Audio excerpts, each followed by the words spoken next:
Good evening, ladies and gentlemen.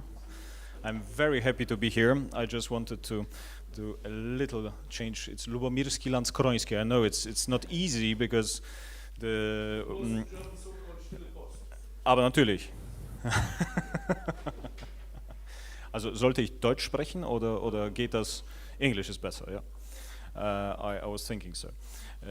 So I'm very happy that you invited me here, that I can put a little bit of the Polish accent into the changes, which were made in the past, where actually the fall of the Berlin Wall is the main symbol of the fall of the communism, but there were also many other changes which were happening in other countries, especially on the east border of Germany. One of them was my country.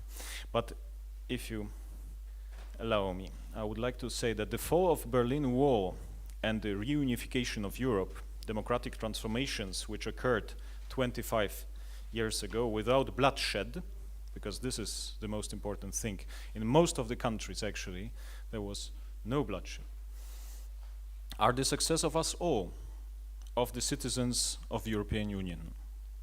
For decades, the Berlin Wall was a symbol of the division of Europe, and two opposite systems based on different social, cultural, and religious values were introduced in two blocks. The economy was governed by completely different rules, and of course, because one part was ruled by the economy actually, and the other part by the communistic economy, it couldn't survive. I must say that Poland joined the family of European states at the moment of baptism in 966. So it was over 1,000 years ago. And we still remained in the Latin cultural circle for all the years. But the last 50 years, this was a gap for us. So we are now coming back to the family. We are now coming back to you, to European Union, and we would like to be back the citizens of European Union. One of the attempts introduced in 1945, when the Iron Curtain went down and the Berlin Wall and the establishment of two German states became a symbol of the division, many families suffered being permanently separated. Furthermore, the communist system deprived many people of their possessions. They lost real estate, enterprises, and their own houses, quite often being forced to escape. And it was also the fate of the Germans, which were driven out of the East. Almost all members of my family who survived the war went to the Western Bloc, since they were in danger of death and persecution, just because they came from the aristocracy. My parents, who stayed in Krakow, were kept under surveillance for decades. They had problems with getting into universities or getting a job. Millions of Polish suffered such a fate, and not only Polish citizens. This was in all of the, let's say, post-Soviet countries like this.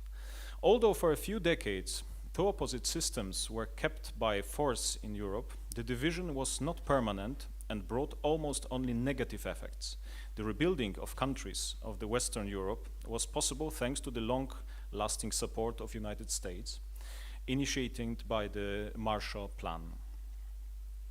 Unfortunately, we, the Eastern Bloc, we were banned. We couldn't take the offer of United States because we were suppressed by the Soviet Union.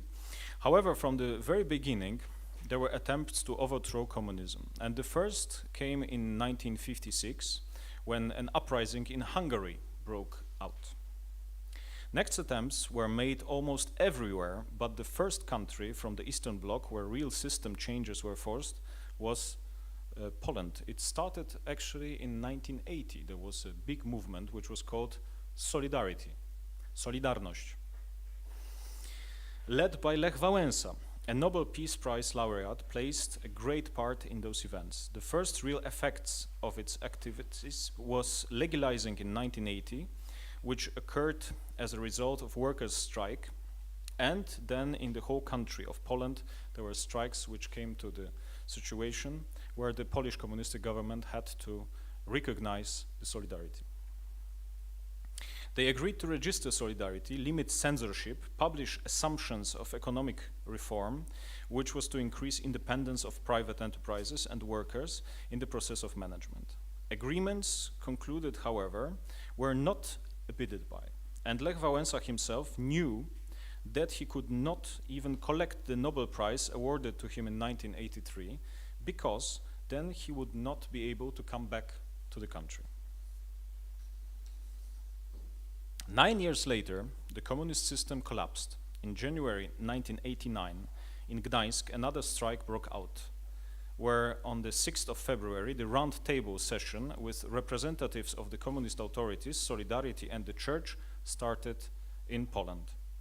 Shortly afterwards, Solidarity was registered again, while on the 4th of June, some contract elections were done for our Polish parliament.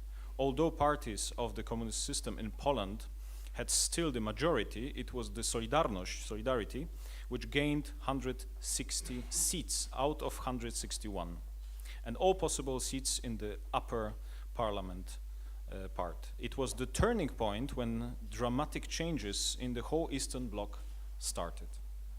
In autumn 1989, mass demonstrations in the German Democratic Republic were initiated, as well as escapes of people from the German Democratic Republic to the Federal Republic of Germany.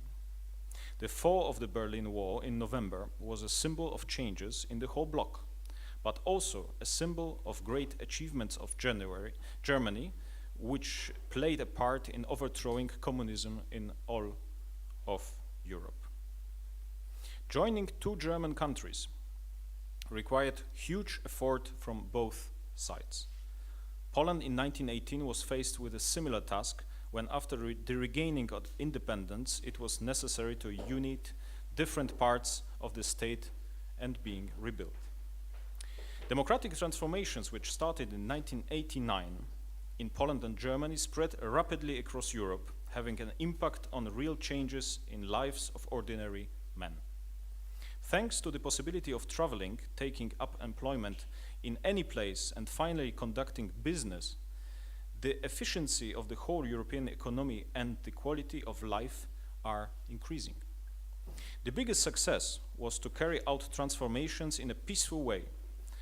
Therefore, cooperation between different countries which influences their development is even more evident, and we can see this here, in this place. Since 1989, Europe has determined directions which other countries where basic freedoms are not respected should follow. The fall of the Berlin Wall also proves that permanent divisions in Europe are not possible in the long term. It also shows that even the biggest changes may be made without bloodshed. The dialogue is always an option, though it often requires time. The process of unification of all of Europe is a fact now. The unification of two German states is a symbol of the whole continent, whereas the establishment of European communities and the European Union and its economic success prove that only cooperation, however difficult and long-lasting, provides permanent development. Attempts to introduce rules of totalitarianism will always be based on duress and force, and no system governed by the army will last for long. Holding the position of the president of the Princess Lubomirski Foundation, I finance educational and scientific projects, the renovation of monuments, the purchase of medical equipment, and support young people. These activities are aimed at combining different attitudes, ideas, spreading knowledge, and helping fellow human beings. The projects taken by the connect of people, they bring positive effects. Thank you.